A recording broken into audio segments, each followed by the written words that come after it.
Welcome, dear souls. I am your host, Dr. Sinister. Tonight I have a tale of revenge I'm sure you will find delightful. A wealthy man, a tragic fire, and 40 restless souls who rise from the depths of a coal mine for a night of unfinished business. But beware. This isn't just any haunting. This is a story of revenge that waited 40 years to be satisfied. Join me as we descend into the dark legend of the coal miner's revenge, if you dare. George Colburn had always been a man feared by those who worked under him, a reputation built on cruelty, greed, and an unrelenting desire for power. His coal mine was notorious throughout Appalachia, not only for the riches it produced, but for the suffering it inflicted. Miners worked in brutal, inhuman conditions, often descending before dawn and emerging long after nightfall, their faces caked in coal dust, their lungs thick with soot. But George didn't care. The mine was a tool, a means to secure his wealth, and those who worked there were nothing more than cogs in his relentless machine. Alongside him was his wife, Ingrid, as cold-hearted as she was cunning. She ran the Colburn house, a brothel catering to the very men her husband exploited. Together, the Colburns drained every ounce of strength and every cent they could from their miners, offering no mercy, no sympathy. They ruled over the town from their grand mansion atop the hill, treating the people like little more than servants to their whims. But as George approached 40, his hunger for wealth grew sharper, darker.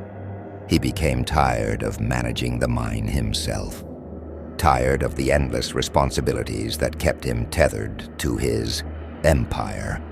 He wanted freedom, a way to secure his fortune without the burden of managing his workforce. And so he devised a cruel plan, a plan to burn the mine, to claim $3 million in insurance money and walk away with his wealth intact. George claimed he'd ordered the fire to be set at night, when the mine was empty, but whether it was incompetence or something darker, the timing was horribly wrong. The fire began too soon, while 40 men were still in the depths of the mine. The flames spread rapidly, consuming everything, swallowing the air, filling the shafts with thick, black smoke. The men, trapped, had no escape. Screams filled the tunnels, cries for mercy, as they clawed desperately at the walls. But in the end, only one man emerged. Billy Matthews, burned and broken, his face and hands scarred beyond recognition. Billy's attempt to sue George failed spectacularly. The Colburn's powerful friends in the legal system swept the case away with ease, dismissing Billy's cries for justice. In a town where the Colburn name held sway, Billy's voice was silenced, his suffering ignored. The deaths of those 40 miners were buried, dismissed as an accident, and George and Ingrid continued to live richly, carelessly, in their mansion, far from the memories of those they had wronged. 40 years passed, and George was now 80, retired and wealthy, still resting atop the fortune he'd claimed from the deaths of his miners. He and Ingrid lived luxuriously, entertained only by the opulence they had built on the backs of those they had betrayed. The fire was a forgotten story, a memory pushed into the shadows.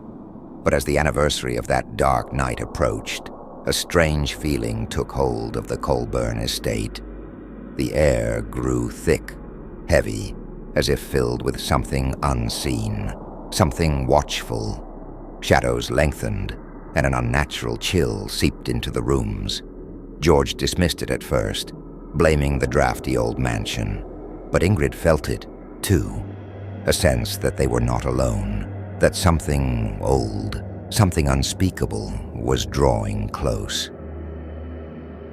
On the night of the anniversary, a fog settled around the mansion, dense and impenetrable.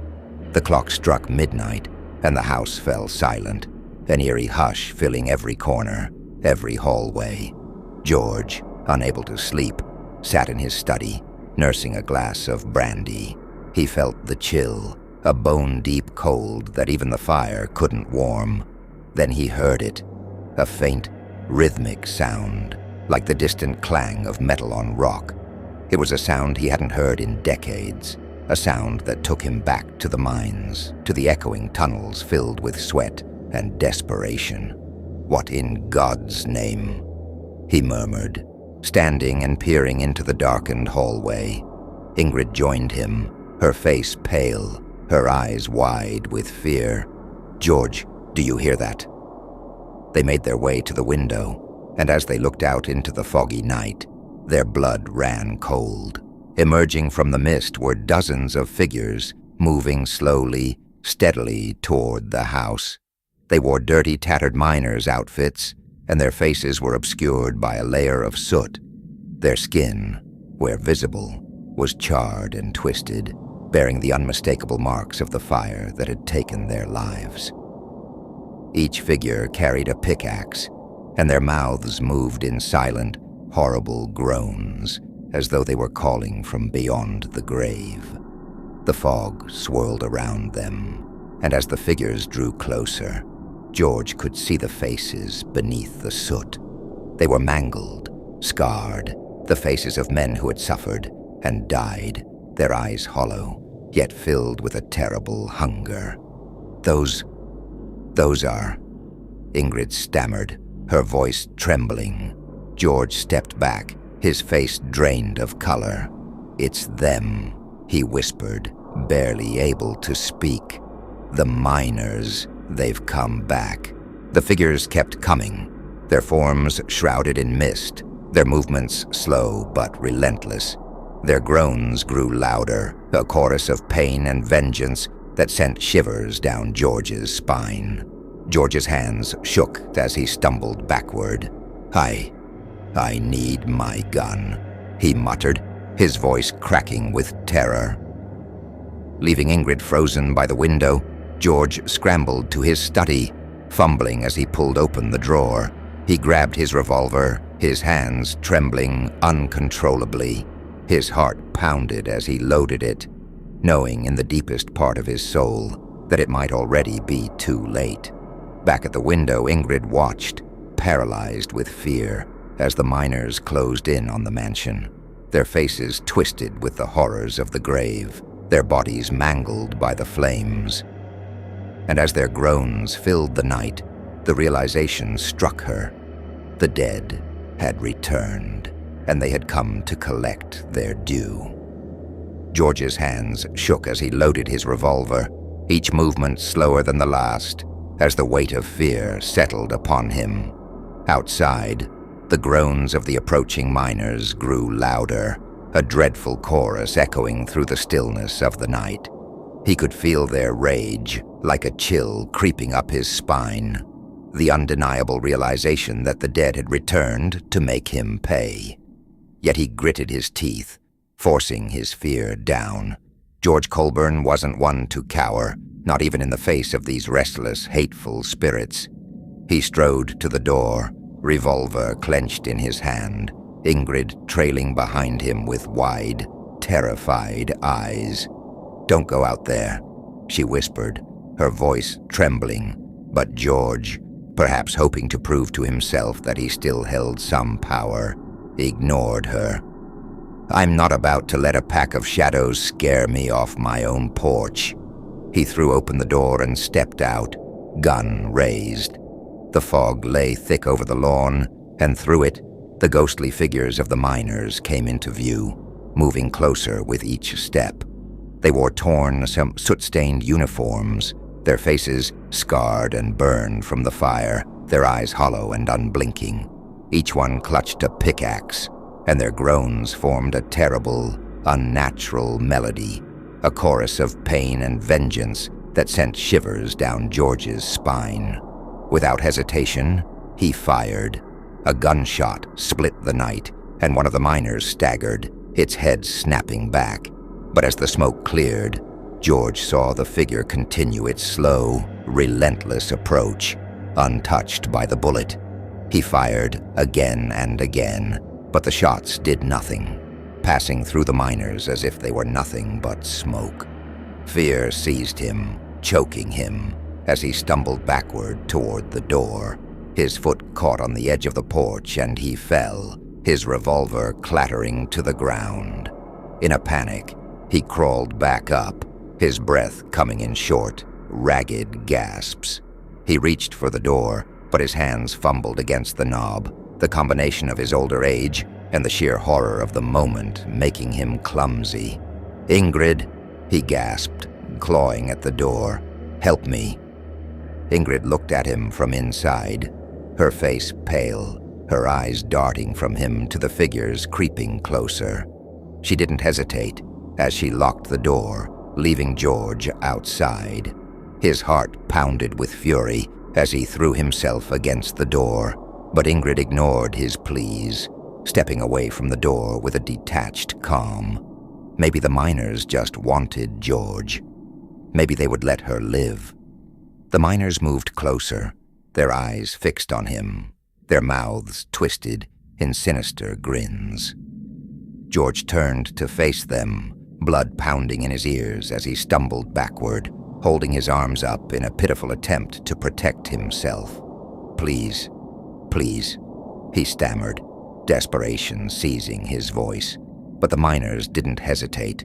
One of them raised a pickaxe and brought it down, burying it deep into his arm. George screamed, clutching the wound, but the miners showed no mercy. Another pickaxe swung down, striking his leg, then another into his side. They surrounded him, hacking, slashing, tearing into him with unrelenting fury. Each strike a judgment for the 40 lives lost. Inside, Ingrid flinched as the wet, sickening sounds echoed through the house, the sound of flesh and bone meeting steel. But as the silence settled, she felt a rush of relief. George was gone, and whatever those vengeful souls wanted from him, they'd taken it. She turned away from the door, gathering herself, but her relief was short-lived. A deep, foreboding groan rose from outside, and the house seemed to shudder as the door rattled against its frame. She whipped around, terror gripping her as she realized the miners weren't finished. The door began to splinter, cracking beneath the force of the strikes from their pickaxes. The door burst open, and the miners stepped into the house, their twisted, blackened faces fixed on her with a dark, knowing gaze. Ingrid felt her throat tighten as they closed in, their eyes alight with a cold satisfaction. Her legs gave way, and she sank to the floor, her hands trembling as she backed against the wall. "Stay away," she whimpered, her voice barely a whisper. But they moved closer, surrounding her, pickaxes held low, their expressions shifting into grotesque, gleeful grins. They didn't lift their weapons. Instead, they stared down at her with a terrible delight, their blackened lips parting as they drooled with anticipation. It was worse than death, the horror that passed over her as she realized they had other plans. After all, George wasn't the only one to profit from their misery. Their hands reached out, fondling her, then gripping her arms with icy, unnatural strength. Ingrid struggled, tried to scream, but her voice died in her throat as they dragged her from the house into the cold night air, toward the shadowed line of trees.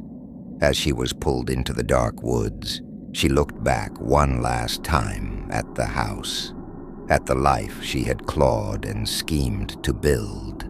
And as the fog swallowed her whole, only silence remained, settling over the Colburn estate like a long-forgotten curse.